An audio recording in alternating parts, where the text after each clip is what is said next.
Welcome back, everybody. It is the Go Blue with Stu podcast. I am your host, Stu Douglas. We got our very own Jeff Goodman here today.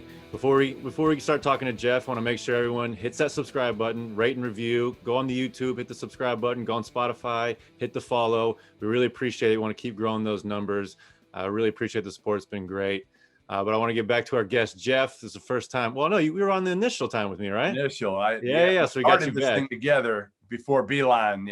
Beeline took the. He was the starring role of that pod. I was just of course, bringing it on. But it's kind of interesting. I'll come back for this one as Michigan comes back from a lengthy pause, right? A lengthy pause that I don't know how worried you are, but I saw now Clemson isn't Michigan. But I've seen some teams come back from pauses, and it has not been pretty. So how worried are you about Michigan coming back and picking up where they left off? I'm a little concerned. I got certain concerns with play. I have certain concerns with injuries and coming back because now they're going to pack the schedule. So it's going to be even different than they were playing before, from what I've heard from the Big Ten commissioner. So there's just going to be a lot of things for them to navigate. The one thing they've been good at, though, is navigating, getting better throughout this entire time. Like, no matter what's being thrown at them, no matter his roster changes, guys getting hurt, guys out, like they just keep pushing forward. So I'm not too worried about this team, like in terms of their makeup, but like, I guess in terms of no matter who it was, yeah, I'm a little worried about them coming back and playing. I don't know what they're practicing like. I don't know if you've heard anything. I don't know if they're going hard or. Yeah, I don't think they were allowed to do much early, and that's why I think they pushed this thing back to start later than they probably could have. And I think it's smart because right now, if you're Michigan, you're protecting your seed. Like, yeah, if I'm them, I've built up enough that we don't have to come back quick. It was like Villanova, right? Villanova had a 27-day layoff, and they took their time a little bit coming back. And to me, you've earned it. You've built up that equity. Protect it. And honestly, I think it's a smart move by whether it's Juwan Howard, whether it's, or Manuel, their AD. I don't know who's made that decision. Probably a combination of them and even above them. But I think it's a smart move. Yeah, I mean, it's going to be contentious if teams aren't playing enough games and for the Big Ten title. But this team has much bigger sights. Like, their goal is the national championship. They know that. They know they're the best. All right. Can I ask you something on that? Yeah. So I actually just talked to a bunch of Baylor players today. Baylor a year ago, they had a chance to win the Big 12 title, and they completely pissed it away. Okay, completely pissed it away. They literally had it, and blew a game against TCU. So I asked them all. I said, "Hey, you had a similar team a year ago, and the NCAA tournament was canceled, and are you guys on a mission?" I feel like you guys are on a mission because it's a similar team. You didn't have a chance to play for a Final Four national title. And each one kind of said the same thing. They were like, no, it's not really about that. We're more pissed off. We want to win another Big 12 title. And I'm like, really? Like, that's what you're really worried about, a Big 12 title right now instead of a national title? So when you said that made me kind of like, really? Like, aren't you thinking in terms of, if you're Michigan though, right now, the players, Big Ten title first and then maybe a national title? That is true. I will say Baylor has that bad loss. They had that bad taste in their mouth, and that stuff sits with you. I mean, I still have it from my senior year, but yeah, I think it is that college mentality where it is one day at a time, literally one day at a time, one game at a time. We're only going to look ahead. So that first goal is, I guess, the conference title. And guys are competitive. Every game is very important. So they're not going to look ahead, but it's been such a mess that I don't know if you're going to, I just wouldn't like linger on it. If I'm Michigan, like, we're going to do whatever we're going to do, win how many games we're going to win. But like, maybe it comes down to, we don't get it because we didn't play enough games. Like, who knows what's going to happen? So I don't know what the formula is. Every league's got a different formula. And I don't know if they put them out publicly, but some leagues, they'll reward teams for playing more games. So you get like more points per win. Other leagues, it's winning percentage. Yeah. So I don't know what it's going to be. And it's really, ultimately, I don't know how much it's going to matter because, you're going to be seated high in the Big Ten tournament no matter what. If you're Michigan, Are you going to be 1? Are you going to be 2? Are you going to be 3?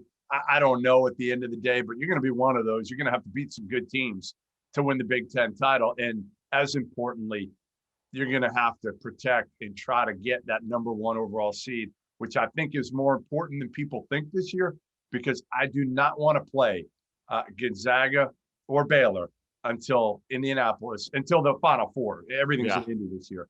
But I don't want to see either one of those until the Final Four. No, not at all. And we were talking pre-pod about Ohio State being 4. Like, you're not really scared of too many people, and people still aren't really scared of Michigan like that. I think they should be, because I think they're a matchup nightmare in terms of like. You should be scared of Baylor and Gonzaga. Those are the only 2 teams that instill like major fear of, oh no, we drew them. Like Michigan, yes, they're probably at the top of the rest of them, but there's a large cluster of the rest of them, in my opinion. Well, so what do you think about Ohio State? Because it's been confusing me. I mean, I said it in a couple pods ago. They started out of the Big Ten. Who'd they lose to, like Northwestern or somebody? Yeah, I watched them in a pre-conference or a game before the conference started. I don't know who they were playing. They just didn't look very good, and all of a sudden, lost to Purdue twice. Yeah, so maybe it's one of those. They're not that good, but you know what they do? They play hard as shit. They play kind of like your teams did, to be honest. They maximize their ability. No knock on you, Stu, or no, Zach Novak. It's true. But you guys maximize your abilities as well as just about any team. And Ohio State's done that. They play hard as shit. They play together. And I think in this era, like this season of the pandemic, it's, can you lock in? Can you forget about all the external things, everything else going on in your life? And there's a lot of mental health issues going on with all of us, especially college kids. You're not supposed to go out and party, and we got to tell that to the Carolina boys down at Chapel Hill a little bit. They didn't quite. And if you party, it's warmer. Don't take videos. I mean, come on, what are we doing here? I don't understand it. I mean, you go to Carolina, you're supposed to be smart. Maybe they're not. We won't get into the classes. We won't get into those. But you touched on a touchy subject. Yeah. Yeah, exactly. Just don't take videos if you're out there partying in a house party or whatever. But I think Ohio State, Chris Holtmann, you got to give him a ton of credit. He's done this at Butler. He's done this at Ohio State. Yep. And I think he's one of the most underrated coaches in America. Getting back to Michigan, here's what I think the great part of Michigan coming back is. Juwan Howard. I think if there's a guy that's built for this, for the steadiness of it all, it's Juwan Howard, right? He doesn't get too high. He doesn't get too low. Yep. If they do struggle out of the gates, he's not going to panic or anything like that. He's going to know how to handle guys. And I also think it might have come at the right time for Hunter, because Hunter was struggling a little bit, right? I mean, he started to hit not a freshman wall, but he started to get a little bit frustrated. I think people started to get a little bit of a book on him. And I think that the break, if it helped anybody, it probably helped Hunter Dickinson, because maybe the game will slow down a little bit for him now when he comes back. And again, he had a chance to really, I just think it was the greatest place for Hunter Dickinson to go, to learn from Juwan Howard. What better big guy are you? I say that all the time to big guys. Don't you want to be coached by a big guy? Years ago, you had Steve Wojciechowski coaching Duke's bigs when he was an assistant. And I'm like, why would I, if I'm a big guy, want to be coached by a 5'11" guard in college? No, I want to be coached by Juwan Howard or Mark Pope or somebody who's played my position before. Yeah, I mean, we had a great big coach in Bakari Alexander, and he helped Jordan Morgan a bunch through his development, Mitch McGarry, all those guys. And it was crucial. And it was something, as a guard, I'm like, yeah, bigs just set me a screen, box out, rebound, do your big call stuff. For the ball. Whatever you do, don't call for the ball. No, they're going to forget the plays. You got to push them into help side. But to have a real true big man coach made a huge, huge difference. And, the Michigan assistants back then, Laval, Jeff, and Bakari, it was all about how smart they were and defensively and scouting. But the individual work it's an underrated part of it. And you get in the middle of the season and you're not doing individual skill work, but still to have Juwan in Hunter's ear when he's going through the ups and downs of his freshman year, very crucial. Yeah, listen, no question. I think there's not enough of those big guys, and that's the hard part. Isn't that weird? There's just not. There's more point guard coaches. Yeah. It's what it is. It comes down to if you went through around the country and broke it down by position that they played. Yeah. I bet you'd have like over 50% would be point guards that are coaching. Yeah.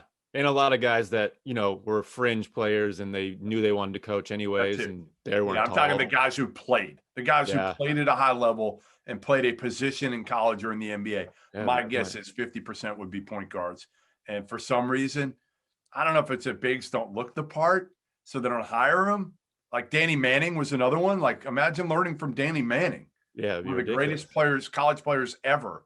So I think that's a big advantage for Hunter. And I think we talked about this. Maybe we didn't, but it's why Isaiah Todd, to me, should have gone to Michigan. And he's in the G League Ignite team. They started yesterday. And I kind of watched it a little bit. I wasn't too locked into it, but I think Isaiah Todd could have learned a lot from Juwan Howard. Oh, for sure. For sure. I mean, it's just going to be to watch what Hunter's done, and for recruitment after that, it's going to be not easy. None of it's easy. Like it can go up and down every year, but I mean, it's right there. It's easy for these guys to observe it at least, and then making that decision is a little different. But I kind of want to get back into some of the Michigan players, and you asked me about, how this team is going to react, and you said Juwan was going to be a big reason. And yeah, for sure. I want to give a lot of credit to the players as well, because you got guys like, I've been loving Sean D and Mike Smith all year because they've come in and they've had to sacrifice themselves and their dreams and their goals, and they just want to win. Like they want to come in, win right away. I've been clamoring for Sean D to get more minutes. Mike Smith was leading the nation in shots last year, and he came in and just played his role. So it's guys like that on top of Liver's intensity, on top of Franz's intensity and skill. Like there's so much that I don't worry about from a mental aspect with this team. I guess it's more of the physical aspect of not being able to train like that, or how they were able to, I don't know, maybe get some bikes in their apartments. Like, I don't know what strings you could pull, but they should get Pelotons. Like if again, I think if it had been the football team, they'd absolutely make sure that the football team has Pelotons in each guy's room. Like you find a way, right? Like some booster would donate Peloton bikes to make sure everybody could stay in shape. I don't know if that's the case with the Hoops team. Let me tell you guys a little bit about our partners over at BetRivers Sportsbook. If you haven't signed up with BetRivers yet, now's the time. BetRivers Sportsbook is offering a $250 match bonus for your first deposit. But what sets them apart is that they require just one playthrough to turn your bonus into cash money.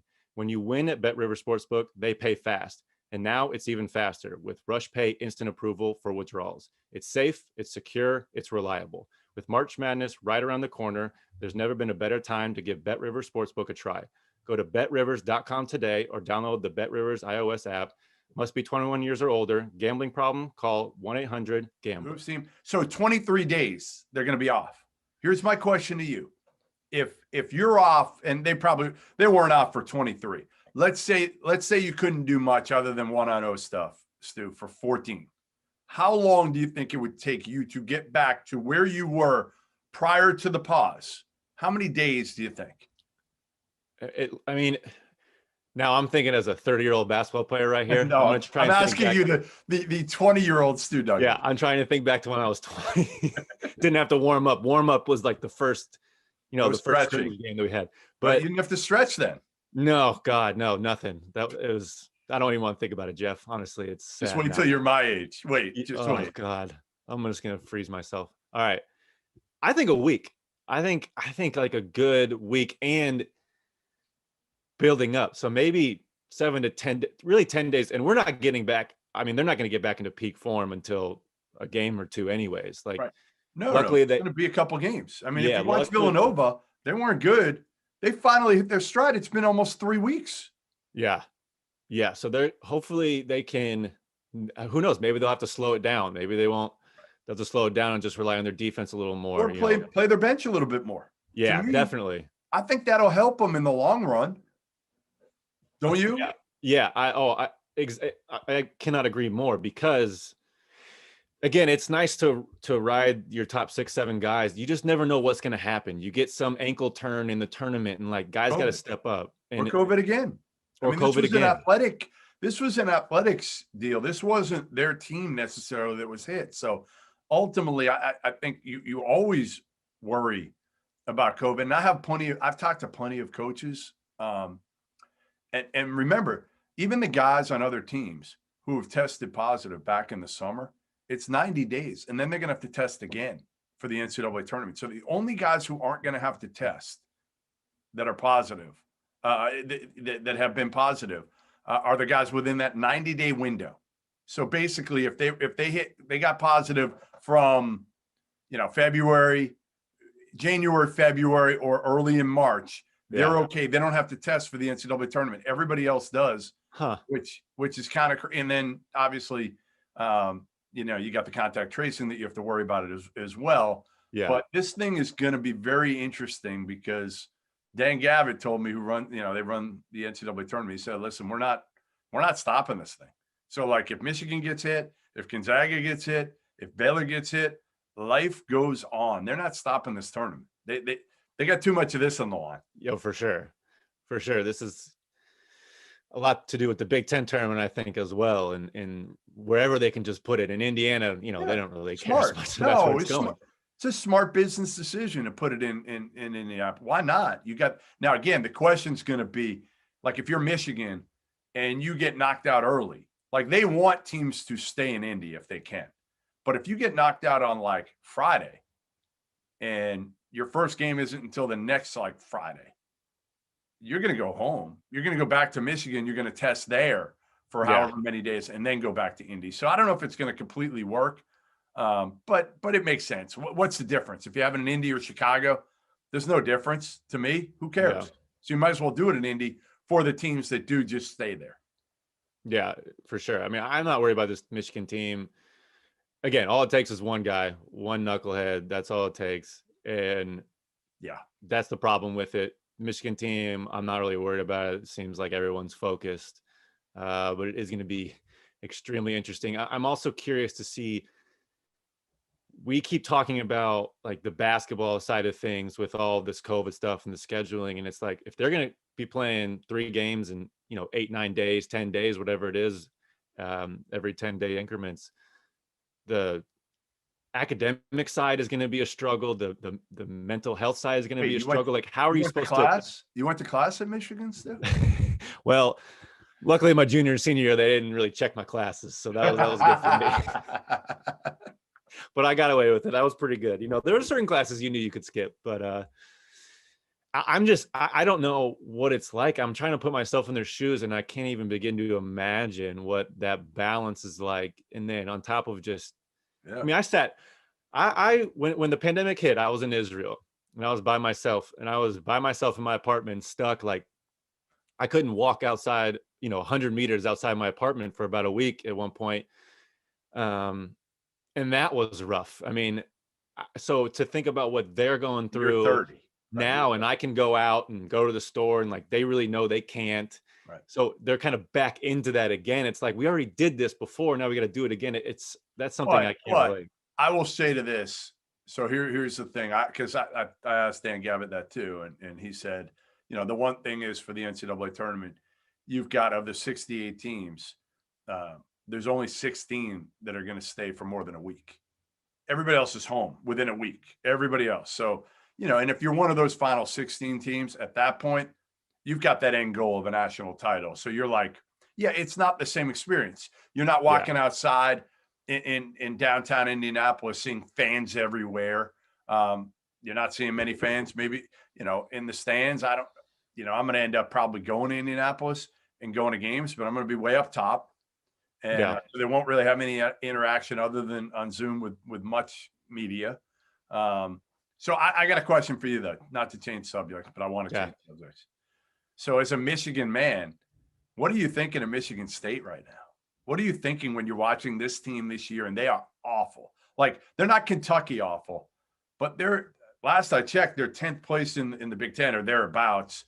It's crazy. I mean, like, what do you think? Do you feel bad for your rivals? I do feel bad, and it's not really that enjoyable. When it's enjoyable is when they're good and talking trash, and then you beat them. Like, it's not fun to beat a horse that's got a broken leg. Like, that's just, to me, it's a little mean. Now, I understand why fans love it and people will enjoy it, and I'm not going to blame them for it because Michigan State fans do the same exact thing.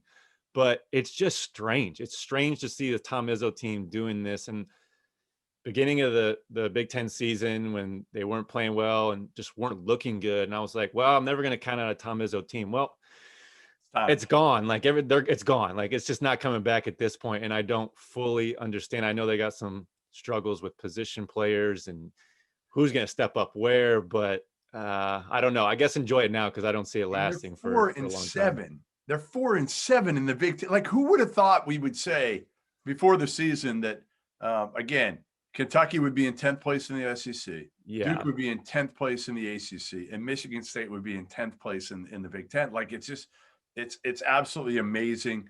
The big question obviously is going to be like, all right, is Amani Bates coming to East Lansing next year? He's the number one player in the country. He could reclassify.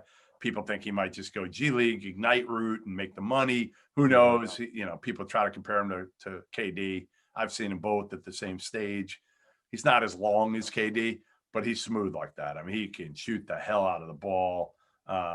He's tough. He's pretty good. All right. I got one more for you. So they start this weekend, Sunday, Valentine's Day. So I don't know. Is this what you're going to be? Are you going to be locked in on Valentine's Day for Michigan?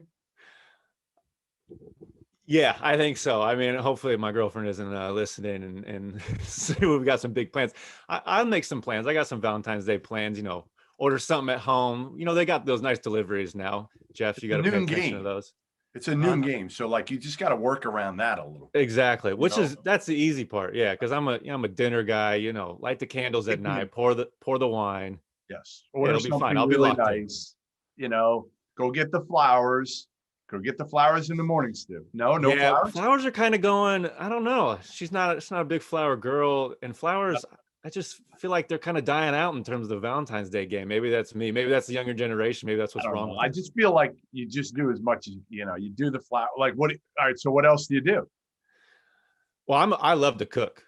Okay. I love to cook and buy a nice bottle of red wine. And I can't cook and I don't drink wine. So see, those two are out of the equation. So that may be why I go with flowers. There you go. The options are more limited for me. Yeah. The cooking part pays dividends. I'll tell you that. What's all right? So your go-to meal to make is what? Oh, like something like that. It would be like a red wine braised short rib.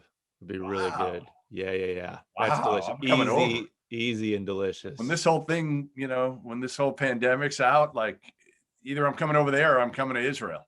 Deal. All right? Yeah. I'll come to Israel. If you're going back to Israel next year, seriously, I may make a trip over there. You think I'm kidding? I mean, everyone's going to be traveling too. Like everyone's going to be restless. So like I'm getting out. Israel's a great place to go. I think did I tell you this, that I was bar mitzvah there when I was 13? Yeah, you did tell me that. I think you told me like one of the first times you came to Michigan, I think. Yeah, that's funny. So I'd like to take my daughter there if I could. She's 17. I feel like, once she gets older, she's not going to want to go anywhere with it. Well, maybe free trips, she'll want to go just because it's a free trip. Other than having to pay for your own, you're kind of limited at 18 years old. Anyway, all right. So they play at the Kohl Center on Sunday against Wisconsin. They beat the crap out of Wisconsin earlier this year in Ann Arbor. First of all, what is it like? I know it's not the same. Obviously, they're not going to have fans, but what is it like going to the Kohl Center? Rough. Really? I mean, just rough. It's one of the things that I wish would have happened in my career, like to win at the Kohl Center would have been really fun. Because I think I pretty much won everywhere else. And I think that was maybe the only place. And I mean, the fans, when they're there, the student section is just on top of you. And it's like a mini NBA arena. It has that kind of like shape and feel, but at the same time, they're still on top of you and it's very intimate. Like Ohio State is an NBA arena and it's just not, that college. You're further back. It's just not, it doesn't have the same feel. Like Wisconsin, whoever designed that arena did it right. They knew exactly what they're doing.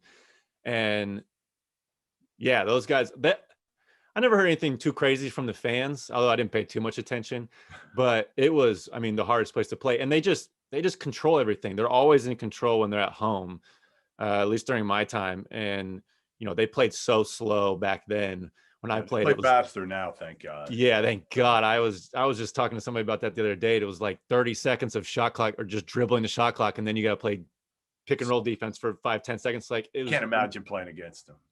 it was the most boring. I didn't sweat. It was the most boring thing in the world. Like sometimes you just lose focus, and like that's what they took advantage of. Right, Yeah, like like let's go already. Let's go. honestly. What was? Give me the place where the fans were the most ruthless. Where was that place? Michigan State was pretty ruthless. There's two stories. One was we played at Purdue. I think this was my freshman year, and there was like a hush in the crowd. It was like a kind of a dead ball. We were waiting. They were going to take it out, and I was guarding the inbounder, and something wrong with the clock. So the refs are over by the scoreboard and dealing with that, and then there's like a lull in play. And there's just a real hush in the crowd. None of the student section was going crazy. And then I won't repeat what was said. Okay. But something was said about my high school girlfriend at the time. It was not great, and everybody just starts cracking up. Like the whole student section hears it and just starts cracking up, and I'm like, oh my God, I'm trying not to like react to it. I'm like, this is insane. Like this. Were you pissed or were you ready to laugh? No, I wasn't pissed. I was just like, I can't believe that what just happened. But I'm from Indiana. Purdue people, they know me. Yeah. The second one was at Michigan State, and those fans. That was like the time I think I got like the closest to the fans and like actually talked to some of the students, and they like had pictures of my girlfriend and like her Halloween outfit, and they're like like trying to shame me over it, and I'm like, I don't care, man. They're like, at the end of it, it was like a nice exchange, like it was like funny and nice and like everything, nothing too harsh. But that's when it's good, like when it's in fun. Like that's what college is kind of about, right? Like you don't get that when you're playing overseas. You're not having that back and forth. I mean, I've seen it with player fan. I've seen it with official and fan. I've had it. I mean, fans have gone at me hard, and what do? You kind of laugh it off, right? Exactly. If you can take it, because you got to be able to take it, Right. But I will say IU, I think, was the worst. I think there were some times where they were like the meanest, and I've heard other stories from other players and other teams, and yeah, they don't really mess around at IU. They do not. All right. Well, we got a Valentine's Day coming up. We got Michigan coming back on the court. This is finally. It feels like they haven't played in forever. No, it feels like forever. It's going to be very strange to watch a Michigan game again, but I have complete and total faith in them from a mental aspect. Hopefully, physically, they can stay healthy. And honestly, if they lose a couple games and stay healthy, I'm fine with it. Like they just be competitive, get back into the swing of things, and just stay healthy. That's key right now. No doubt. Well, I appreciate you, Jeff. Everybody, subscribe, rate, and review. We really appreciate it. Need all that support. And thanks for listening. Until next time.